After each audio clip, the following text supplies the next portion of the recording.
Como les venía diciendo, el ego es una actividad más que una identidad. Por esa razón, el ego es un conjunto de ideas. El ego es la etiqueta que le ponemos a un movimiento al que hemos vinculado a nuestro sentido del yo, a nuestro sentido de ser.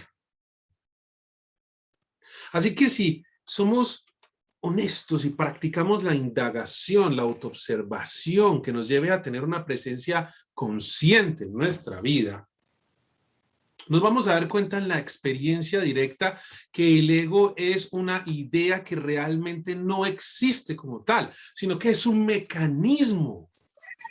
Es un mecanismo a través del cual sobrevivimos en este plano material y cumplimos una serie de funciones que están relacionadas con las relaciones que tenemos con los otros. Así que veremos que muchas personas espirituales le echan la culpa al ego de todas sus acciones y de todas sus debilidades. Y me parece a mí que culpan al ego de una manera injusta, de todo aquello de los que les gustaría librarse, de todo aquello que no aceptan. La mayoría de las personas interpretan erróneamente que lo que surge en ellos, un pensamiento, tal vez una sensación, una predisposición o un momento de sufrimiento, es una prueba del ego. Y así justifican su existencia. Creen que el ego existe por sí solo porque muchas cosas lo evidencian. Entonces nos encontramos con muchas cosas que prueban o evidencian la existencia del ego, pero cuando empezamos a practicar una autoindagación, cuando entramos en una práctica profunda de meditación, no podemos encontrar tal cosa como el ego. No podemos encontrar una actividad ajena a nosotros como tal. No hay forma de descubrirlo. ¿Por qué? Porque el ego es un conglomerado de ideas, es un compendio de puntos de vista, es un compendio de creencias. Entonces no es una entidad que sea sólida. Entramos a buscar el ego a través de la meditación. Empezamos a indagar, pero no encontramos una entidad como tal, sino un compuesto de mecanismos, un compuesto de programaciones, un compuesto de puntos de vista. Eso es lo que es el ego. Entonces, realmente es así y lo podemos observar en la práctica. Esto es algo que nosotros mismos podemos constatar, que cuando nos adentramos en una práctica profunda, nunca encontramos un ego sólido, nunca encontramos una entidad sólida a la que podamos llamar ego. ¿Sí? Entonces todo el tiempo tenemos que decirnos, es que tenemos que librarnos del ego, tenemos que, el ego es el enemigo, el ego es esto, el ego es lo otro, cuando no entendemos que son mecanismos de supervivencia surgidos en la mente para cumplir un fin, pero dado que no tenemos conciencia, por lo tanto no tenemos control de la mente, ese mecanismo se sale de control y nosotros en nuestra ignorancia, dándole la atención, nuestra energía a través de la atención, creemos que el ego es una entidad sólida. Y muchas veces actuamos como si estuviésemos posesos, como si tuviésemos varias personalidades en nuestro interior, porque nos hemos identificado tanto con el ruido mental, que nosotros mismos hemos creado diferentes entidades de los diferentes conjuntos de pensamientos y creencias. Nosotros mismos, en nuestra enorme ignorancia. Y todas las personas que están interesadas en la espiritualidad regularmente usan todo este tipo de cosas para probarse la existencia del ego.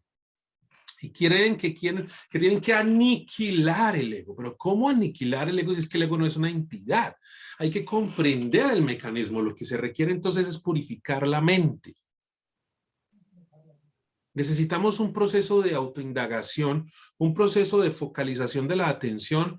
Tenemos que realizar un viaje sin distancia de lo externo hacia lo interno, en donde la atención que ya no se proyecta hacia el mundo exterior, dándole vida al mundo exterior, dándole importancia al mundo exterior, vivificando lo inerte a través de la energía que transmite la atención, se concentre hacia lo interno y como una lupa que canaliza los rayos del sol, traiga la luz a nuestro interno, encendiendo el fuego del conocimiento que va a reducir a cenizas todas esas falsas percepciones que tenemos en nuestra mente que nos llevan a creer que existe una identidad o entidad dentro nuestro llamada ego como tal.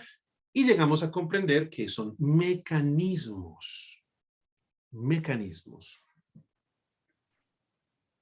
En la práctica vemos muchos pensamientos, muchas sensaciones, muchas emociones. Observamos expresiones de rabia, expresiones de alegría, expresiones de depresión, de dicha, pero nunca encontramos una entidad sólida como tal que podamos llamar ego. Es muy importante profundizar en eso, porque cuando logramos comprender que es un compendio de cosas que componen un mecanismo, fácilmente podemos llegar al vacío interno, que podríamos llamar el yo soy, y ese yo soy, ese punto del yo soy, esa puerta del yo soy, llevarnos a la experiencia de lo no condicionado, lo que no tiene nombre, ¿no? O lo que llamaríamos puntualmente despertar el testigo. Al despertar el testigo y permanecer como testigo, eventualmente nos convertimos en una presencia ilimitada consciente. Entonces, como a veces hay tantas conceptualizaciones, tantos conceptos y tantas ideas en estos campos espirituales, no podríamos decir que en sí que la gente está equivocada como tal, sino que definitivamente cada persona llega a la comprensión de acuerdo a su nivel de conciencia, ¿ok? De acuerdo a su nivel de conciencia. Y expresa, se interrelaciona, se comunica, obviamente desde ese nivel de conciencia. Entonces, como vivimos en esa conciencia condicionada por todos esos contenidos mentales y nos creemos una entidad separada, creemos en la existencia del ego como tal, vivimos desde esa creencia, desarrollando una distancia entre los demás, sintiéndonos separados. Óigase muy bien, sintiéndonos separados. Eso quiere decir que lo que sentimos tampoco es real, porque viene del ego y el ego no es real. Entonces, lo que pensamos no es real, lo que sentimos no es real, lo que percibimos no es real, porque solo son proyecciones del mecanismo creado en la mente que se llama ego. Entonces, cuando vamos profundizando, se van disolviendo todas esas cosas. Y cuando la atención que estaba en el mundo externo se viene al interno, el mundo como tal colapsa, porque el mundo es la mente. Si la atención se va hacia adentro, el mundo colapsa porque ya no hay más mundo. El mundo existe en la medida en que yo existo como sujeto que contempla el mundo. El mundo existe en la medida en que yo me manifiesto como sujeto, ¿sí? Pero en nuestro nivel de conciencia muchas veces nosotros nos confundimos con el objeto, ¿sí? Somos sujetos y objetos y somos los objetos de nosotros, que es el sujeto. Es decir, como nos identificamos con el ego, nos identificamos con ser ese ser condicionado, esa falsa personalidad o ese ego falso.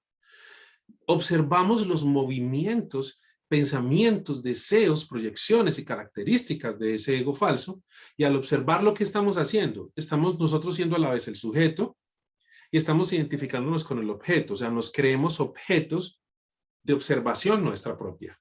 Pero lo que observamos no es lo que somos, porque lo que somos está más allá de cualquier observación. Nosotros mismos somos la fuente de la observación. Entonces es muy importante comprender que hemos tenido hasta el momento un chivo expiatorio. Alguien a quien hemos podido culpar, y ese alguien realmente no existe porque es un compendio, es un ser relativo, es un ser compuesto. Muy importante entender eso, porque eso nos lleva a asumir completamente la responsabilidad absolutamente de todo en nuestra vida. Las cosas realmente son muy simples. Las cosas son a veces tan, pero tan simples. Créame, un pensamiento no es más que un pensamiento. Una sensación no es más que una sensación. Y una acción no es más que una acción. Las cosas suceden sin ningún ego de por medio.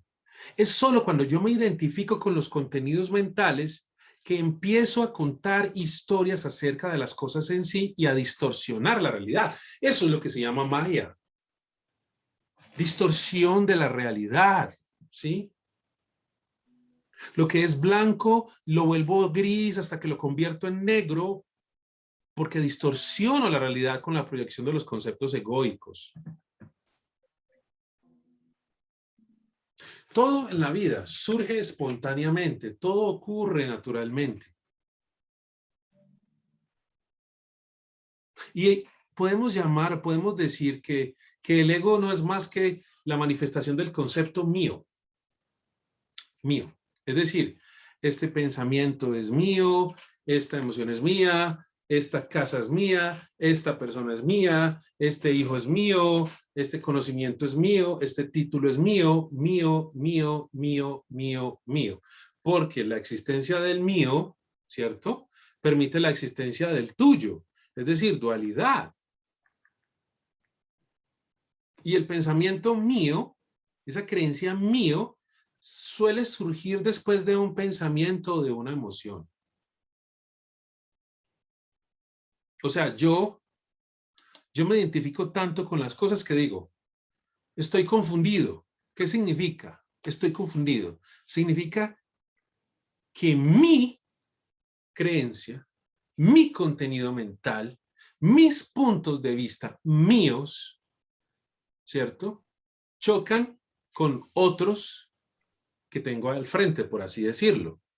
¿Y por qué no los comprendo? Porque son míos. ¿Por qué no comprendo el otro? Porque es mi punto de vista, mi historia. Para que surja la comprensión, tendría que dar un paso fuera de ese eh, entramado egoico. Porque la comprensión desde el punto de vista del ego es un proceso de comparación. Entonces, el ego está construido sobre ideas, creencias, puntos de vista e informaciones, ¿cierto? Entonces, lo que yo tengo al frente lo comparo con lo que ya está en la mente, que está componiendo esa falsa identidad. Es muy interesante esta psicología porque esos conceptos componen esa falsa personalidad, esa falsa identidad, ¿sí? Es la composición de esa falsa identidad. Por eso yo choco con las cosas, porque como esa es la estructura de mi falsa personalidad, yo me siento confundido, me siento mal, porque no comprendo lo que tengo al frente, ¿no? Porque eso choca con mis creencias, choca con mis puntos de vista, ¿cierto? Que son la estructura de mi falsa personalidad. O cuando digo estoy celoso, ¿qué es lo que estoy diciendo? Esta persona es mía. Entonces, desde la conciencia del ego, esa persona la cosifico en mi mente. Porque tengamos claro que los pensamientos son cosas y el ego está compuesto de esas cosas. Entonces, el ego todo lo cosifica. Incluso la espiritualidad también está cosificada por el ego, ¿cierto? Yo soy espiritual, o sea, mi espiritualidad, mía, ¿cierto? El otro no tiene espiritualidad o la espiritualidad del otro, ¿cierto? Pero es mi espiritualidad, ¿sí? O sea, todo el tiempo nos estamos encerrando en una cárcel conceptual. Siempre estamos diciendo me pertenece. Esta experiencia me pertenece, ¿sí? Este espacio me pertenece. Esta filosofía me pertenece, es mi filosofía. Por ejemplo, yo tengo una filosofía y una creencia y yo me creo algo en particular, me creo un genio, me creo un genio. Y estoy muy apegado, por decir, a mi pareja o a mis amigos. Y estoy muy apegado a actividades que me gusta realizar que me generan placer. Pero si yo me golpeo en la cabeza y pierdo la memoria, ¿dónde quedan esos gustos, esos deseos, esas cosas que me fascinan tanto, esas aversiones, esos juicios? ¿Dónde quedan si yo me golpeo la cabeza y pierdo la memoria? ¿Dónde queda todo eso? Pues única y exclusivamente que quedan en el ego, pero como no tengo ningún punto de referencia, entonces no tengo ninguna identificación con esos conceptos. ¿Por qué? Porque aquí nos damos cuenta de algo supremamente interesante si no tenemos memoria, y es que la conciencia es un fenómeno que no es local. La conciencia en nuestro estado actual está encapsulada por los conceptos de yo y mío. Pero si no tengo un punto de referencia, no tengo el concepto de yo y mío, pero sigo siendo, a pesar de que no tengo memoria, porque la conciencia es un fenómeno allende, antes de la existencia del ego. Entonces, insisto, cuando nos adentramos en una práctica espiritual seria, descubrimos que el ego es un compendio de cosas, es un conjunto de cosas. Descubrimos que el ego no es una entidad como tal, no es una entidad, es una función, es una actividad, es un conjunto de proyecciones constantes, un mecanismo constante para individualizar la conciencia, que no es local, y así tener una identificación con el cuerpo y cuidar de él. ¿Por qué? Porque en la mente aparece, debo comer, debo bañarme, debo tener cuidado al cruzar la calle, debo dormir, debo descansar, debo ejercitarme, ¿cierto? Si uno no tuviese ese proceso egoico, metería la mano en el fuego, se quemaría la mano entera, se reduciría a cenizas y uno no tendría ningún tipo de identificación con la mano. Entonces, todas las experiencias son conceptuales y la base de todas las experiencias es el ego, incluso la experiencia espiritual. Yo soy una persona muy espiritual porque he tenido muchas experiencias. Yo soy una persona espiritual porque he leído muchos libros de espiritualidad.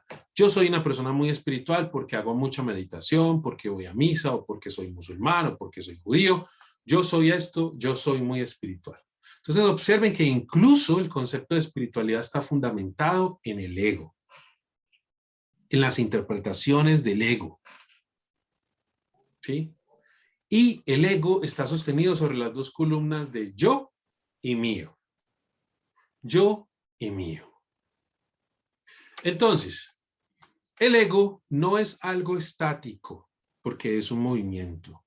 Es el movimiento mental que constantemente se está generando. ¿Sí? Entonces ahora vamos a realizar un ejercicio donde vamos a buscar ese ego. Entonces, colocamos ambas manos sobre las rodillas, la columna recta en la medida de lo posible y cerramos los ojos por un momento. Cerramos los ojos e inhalamos lentamente por la nariz y exhalamos lentamente por la nariz, ¿ok? Reitero, ojos cerrados. Inhalamos lentamente por la nariz y exhalamos lentamente por la nariz.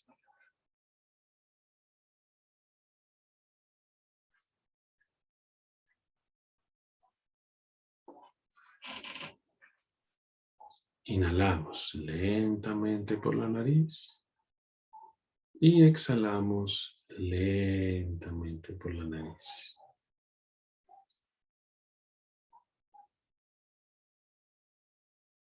En este momento vamos a tomar la firme resolución de permanecer con el cuerpo inmóvil, estático, sin mover ni un cabello, ni un dedo. Completamente estáticos vamos a permanecer durante este momento.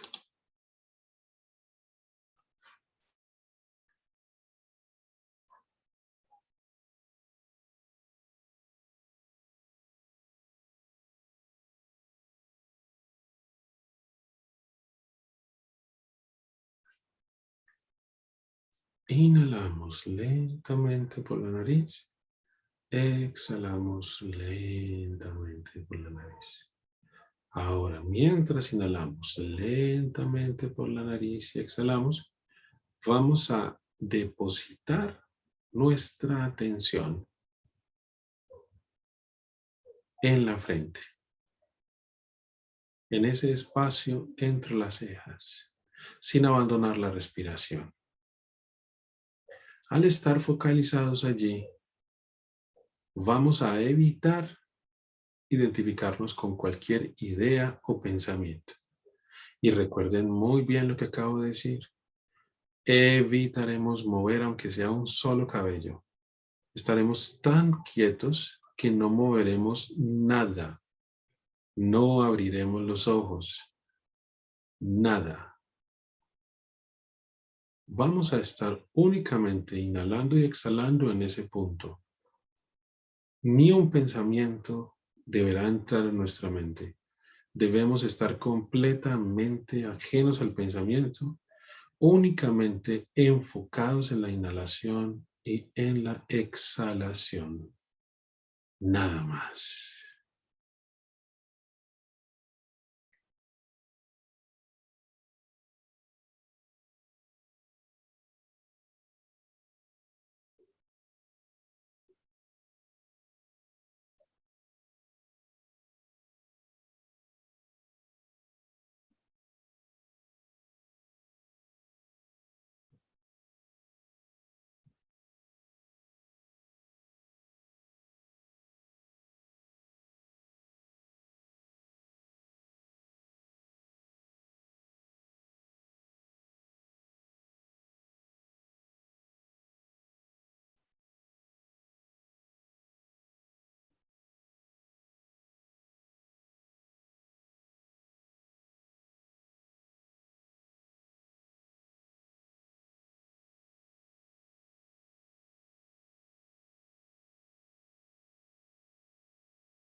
Ahora, enfocados en ese punto, al inhalar, repetimos mentalmente Om, Om, Om, Om, Om, Om, Om,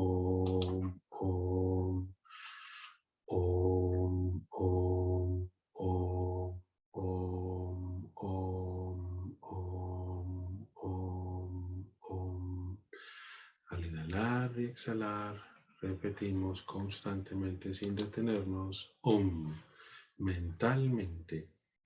Nótese que en este ejercicio la atención únicamente estará en repetir Om, nada más. Ningún otro pensamiento debe estar en la mente y recordemos, ni un solo movimiento corporal. Absolutamente quietos y estáticos estaremos.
Muy bien.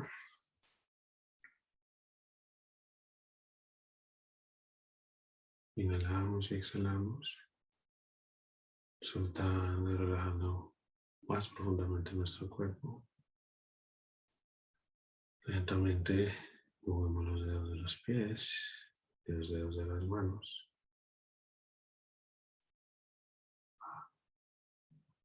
Y abrimos los ojos sintiéndonos muy, pero muy descansados.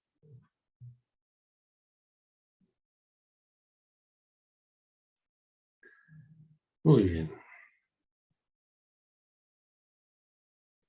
Podemos realizar algunas preguntas en este momento acerca del ejercicio.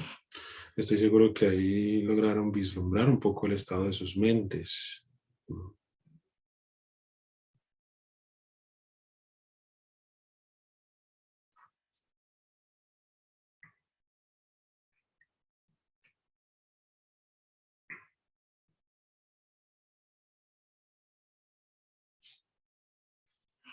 Pueden realizar preguntas. Bueno, tenemos aquí que dice meditación OM 108.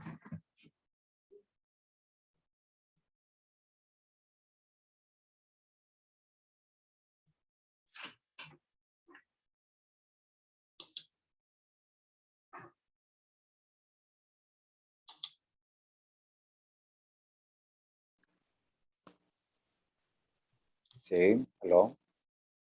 Sí, tienes levantada la mano. Sí, mira, mi pregunta es en el campo de la meditación de que yo tengo un problema hace muchos años, ¿no? Desde el nacimiento, el cual yo fui abandonado por mi madre, ¿ya? Bueno, quiero aclarar que no le tengo ningún rencor ni nada porque eso ya pasó hace más o menos 24 años que presté servicio militar, fue donde la conocí en vivo y vine a sentir como un respeto hacia ella. Desde hace 10 años que vengo ya con la meditación, en oportunidades siempre se viene el recuerdo de mi madre, de la que me adoptó, que fue madrina, tía y mamá, ¿ya? pero entonces se me viene el recuerdo siempre de ella en oportunidades cuando medito, cuando dentro en percibir la columna me entra mucho ese campo. O cuando medito en el campo del tercer ojo también para visualizar. También se entra mucho esas imágenes de mi madre que ya murió, que obviamente fue la que me recogió desde ese entonces hasta lloviendo. Bueno, y también dentro de la imagen de mi madre, la actual, pues, la genuina, el cual pues no siento ningún tipo de odio ni nada, porque ya hemos hablado el caso. Entonces, en oportunidades, no sé cómo hacer en ese campo. No he podido encontrar cómo tener como esa guía para tener una mejor concentración, porque igualmente ya no puedo seguir meditando en ese caso cuando sucede. Bueno, hay algo que regularmente no tenemos en cuenta en nuestra vida cotidiana y es el inmenso e incalculable valor de la vida humana. Tener esta vida humana es un don que no sabemos apreciar, porque en esta vida humana tenemos unas posibilidades ilimitadas. De hecho, la vida humana es una posibilidad llena de posibilidades incalculables. En esta vida humana podemos convertirnos en lo que queramos, para bien o para mal. Y tenemos ante nosotros un camino de evolución y de ascensión extraordinario, emocionante, divino, sagrado, fascinante. Y eso es gracias a la infinita bondad de nuestros padres. Eso es gracias a la infinita bondad de nuestros padres que han unido sus energías y han concebido este cuerpo humano. Y la madre en particular nos carga 9 meses en su vientre y presta su cuerpo como vehículo para que vengamos al mundo, y en su interior se gesta toda esta tecnología tan extraordinaria que es el cuerpo humano. Entonces, la madre nos hace un servicio y un acto de sacrificio grande al traernos al mundo, al prestar su materia para que vengamos al mundo. Entonces, en las escrituras se dice que la madre es una expresión del Ser Supremo. Y en este contexto, cuando hablo de madre, no me refiero solo a la persona que nos educa, que nos cría, sino a la persona que nos posibilita venir a este mundo. Entonces, lo que te recomiendo desde esta explicación del infinito valor de la vida humana y de la acción tan extraordinaria que realizan las madres al traerlo a uno al mundo, es que cuando visualices o aparezca la imagen de tu mamá biológica en la mente, expreses gratitud, conectes con la gratitud al comprender lo invaluable de la forma humana. Y de esa manera, al tú expresar una gratitud profunda en esa práctica, tu práctica meditativa no tiene por qué romperse, porque el pensamiento que aparece en tu mente no tiene por qué condicionar tu práctica. Entonces puedes reforzar tu práctica mucho más si expresas gratitud hacia ella y también expresas gratitud hacia la madre que te educó, ¿ok? Entonces, si te conectas con esa gratitud a través de la comprensión de la vida humana, tu meditación se va a ver fortalecida, ¿ok? Ok, sí, quedo contento, agradecido por lo que me dice, porque entonces no habría problema, ¿no? No, Sería quizás visualizarlas a ellas y luego continuar con la meditación.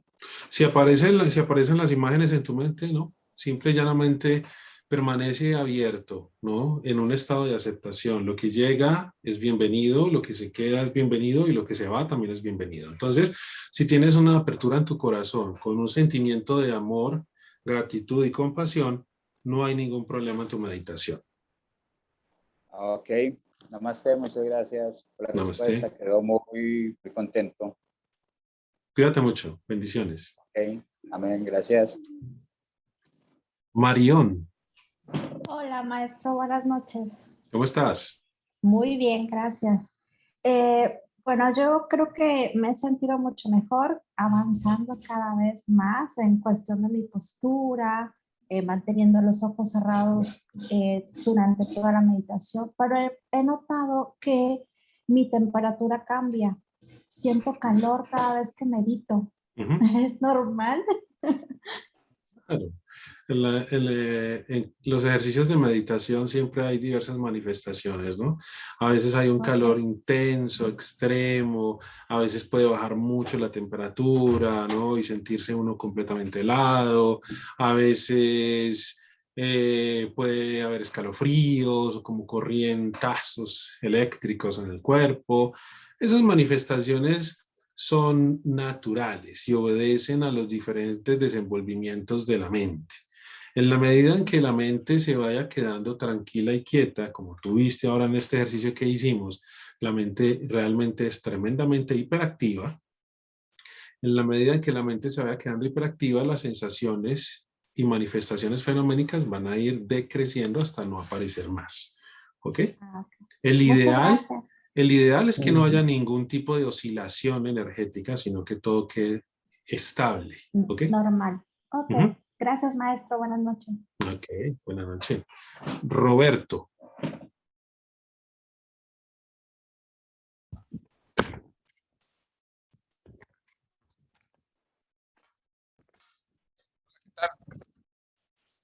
¿Cómo estás? ¿Sí me escucho ahí? Sí, fuerte y claro. Ah, perfecto. Da un momento nada más. Bueno, yo tengo una duda eh, hablando sobre el ego y todas estas cuestiones.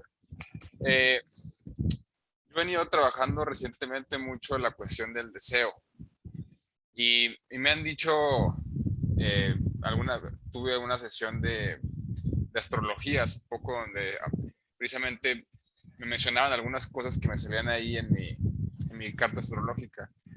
Y, y tengo muy resonante la cuestión del deseo, de que, de que hay que dejar de desear para poder atraer. Y se escucha muy fácil, ¿no?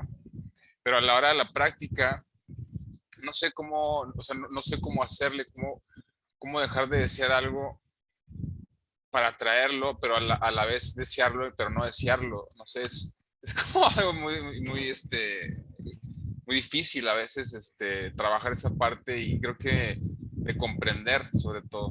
Quería que me mencionaras que hay ahí en esa parte de desear, no desear, sí desear.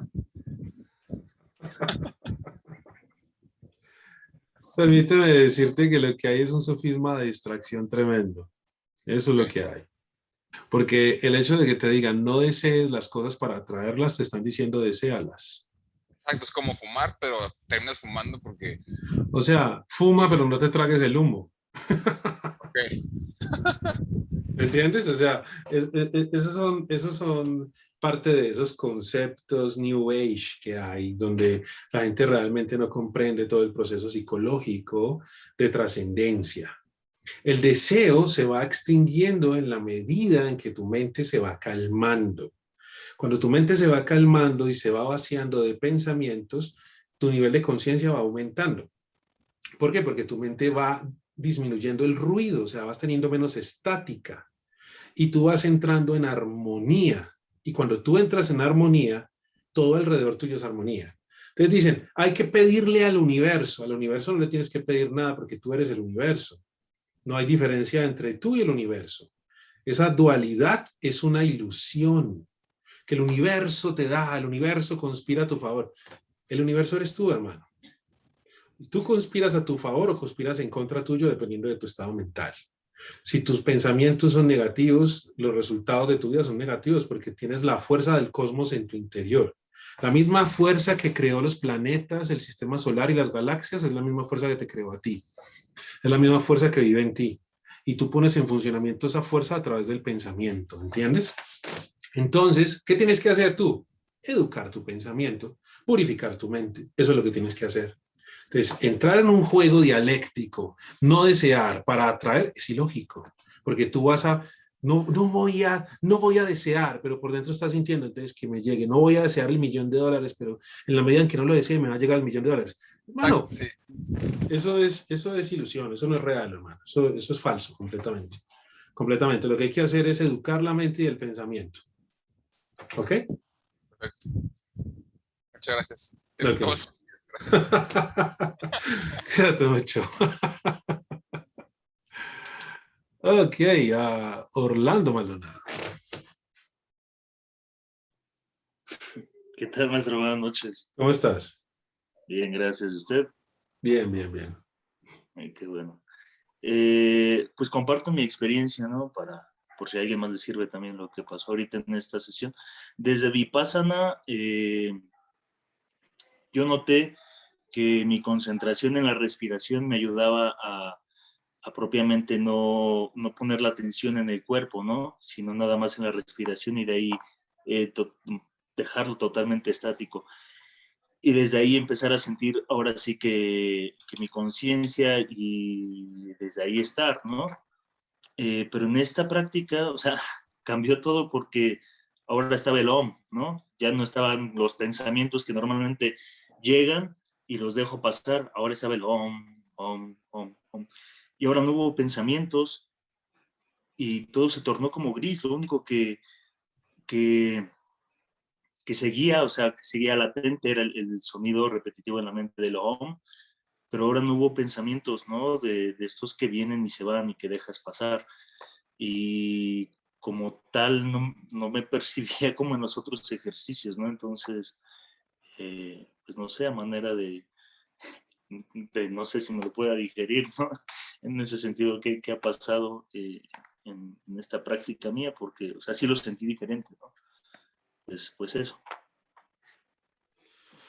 Hay varios tipos de meditación. Hay una meditación en el vacío y una meditación con un objeto. El mantra es un objeto en la meditación. Y cuando se usa un mantra, el mantra tiende a recoger la atención en una dirección diferente a la actividad mental recurrente.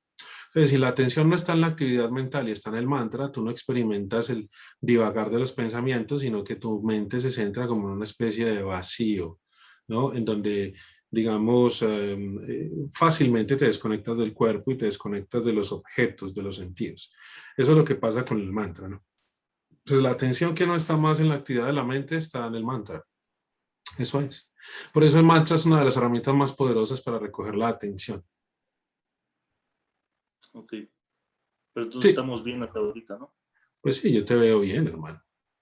Ah, ok. Quién sabe qué pase cuando termine la sesión, pero hasta el momento te veo bien.